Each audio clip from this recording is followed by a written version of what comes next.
Assalamualaikum warahmatullahi wabarakatuh.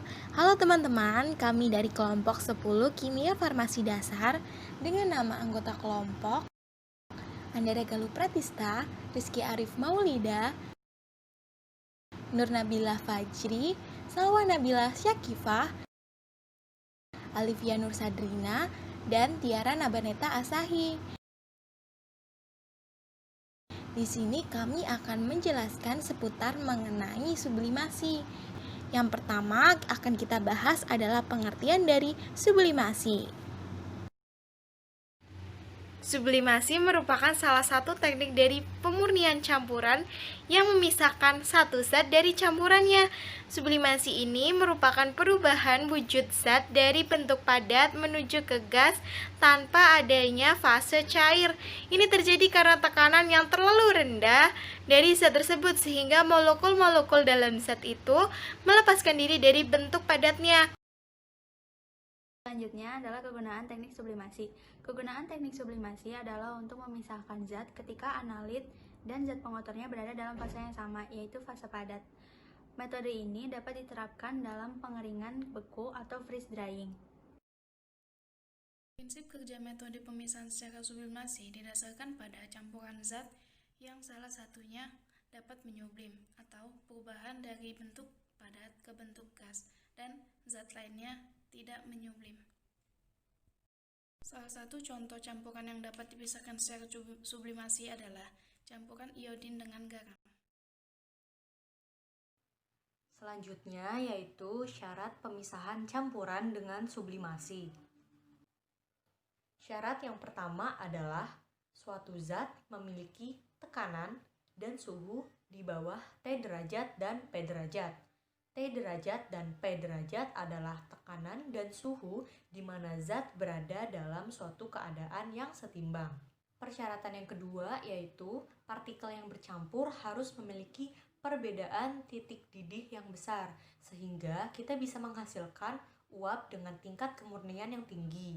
Yang ketiga, padatan akan menyublim jika tekanan uapnya mencapai tekanan atmosfer di bawah titik lelehnya.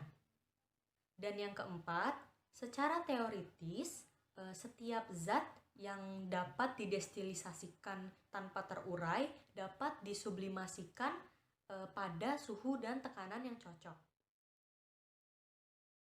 Proses sublimasi dapat dibedakan menjadi dua jenis, yaitu sublimasi buatan dan sublimasi alami.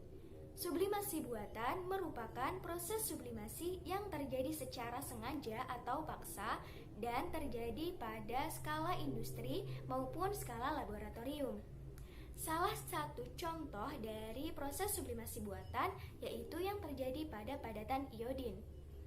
Berikut ini kami akan mengajak teman-teman semua untuk melakukan sebuah eksperimen, yaitu eksperimen sublimasi terhadap iodin. Alat dan bahan yang dibutuhkan antara lain campuran iodin dengan zat pengotor, cawan porselen berisi es batu, gelas beker, ketiga, pembakar spiritus, dan kawat kasa. Langkah pertama yang dilakukan yaitu letakkan kawat kasa di atas kaki 3.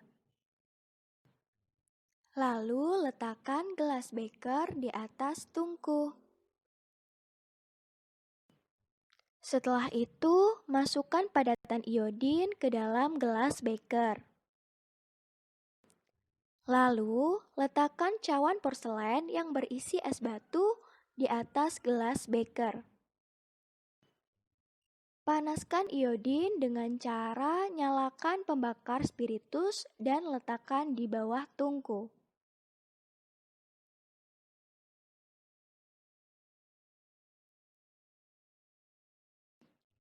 Ketika diamati, pemanasan padatan iodin ini akan menghasilkan gas berwarna ungu. Hal ini dikarenakan terjadinya perubahan zat dari fase padat menjadi fase gas.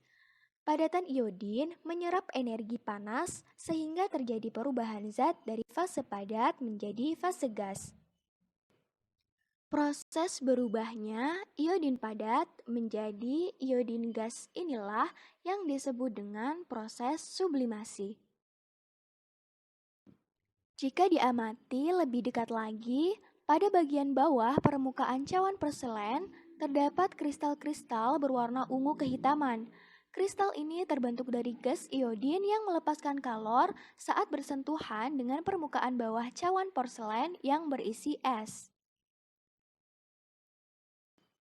Untuk lebih jelasnya lagi, teman-teman dapat melihat cuplikan video berikut.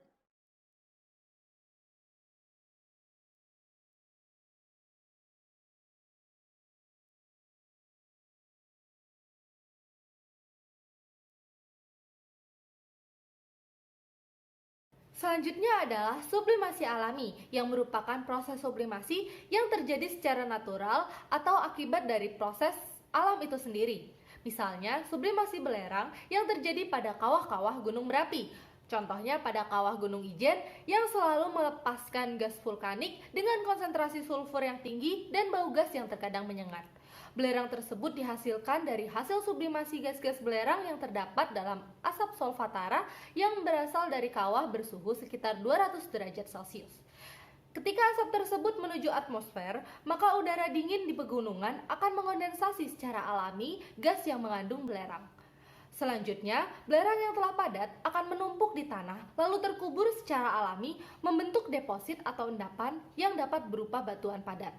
Kemudian, akibat dari adanya erosi, misalnya karena hujan dan angin, maka batuan belerang ini dapat muncul separuh maupun seluruh bagiannya dengan wujud visual batuan padat kasar yang berwarna kuning pucat.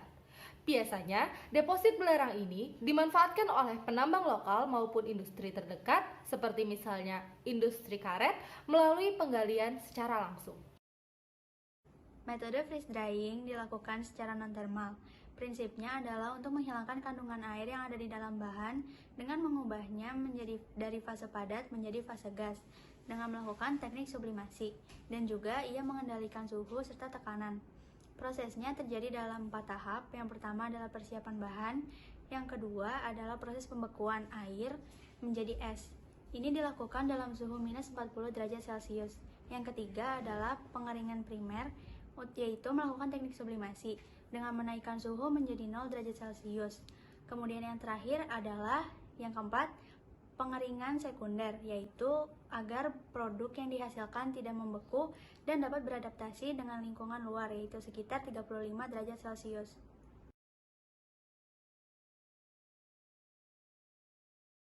The freeze dryer freezes the food to 40 degrees below zero. The vacuum pump automatically turns on and creates a powerful vacuum around the food. As the trays gradually warm, while the food is still frozen, a process called sublimation occurs, which removes water from the food. This is what allows the food to keep its original shape, flavor, and nutrition. The process takes between 20 to 36 hours. Smart sensors determine when the food is completely dry and alert you with a beep.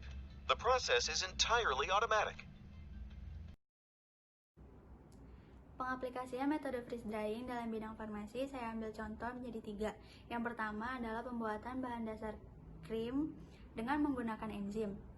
Kali ini digunakan enzim protease yang ada di dalam lateks pepaya. Enzim ini banyak dimanfaatkan dalam industri pangan, minuman, dan juga kosmetik. Kemudian saat dibandingkan dengan proses pengeringan menggunakan oven biasa dan juga oven beku, didapatkan bahwa pengeringan dengan menggunakan teknik freeze drying ini menghasilkan protein yang lebih tinggi dan dapat dipertahankan karena tidak terjadi proses pemanasan. Kemudian yang kedua adalah mikroenkapsulasi bakteri probiotik. Nah, bakteri probiotik ini berfungsi untuk menjaga keseimbangan mikroflora yang ada di dalam usus. Nah, biasanya bakteri ini tuh tidak tahan dengan asam lambung, garam empedu, dan juga panas. Oleh karena itu, dapat dilakukan penyalutan atau mikroenkapsulasi dengan menggunakan metode freeze drying. Kemudian yang ketiga adalah pengawetan ekstrak tanaman obat dengan menggunakan metode freeze drying. Hal ini dilakukan untuk tanaman obat yang bersifat termolabil atau tanaman yang tidak stabil jika dilarutkan dalam air dalam jangka waktu yang lama. Begitulah penjelasan mengenai sublimasi. Semoga penjelasan yang kami jelaskan di sini dapat diterima dan dipahami oleh teman-teman semua dan dapat bermanfaat pada proses pembelajaran mata kuliah kimia farmasi dasar. Apabila kami dalam menjelaskan terdapat kesalahan, kami minta maaf yang sebesar-besarnya dan terima kasih sudah menyaksikan video dari kami.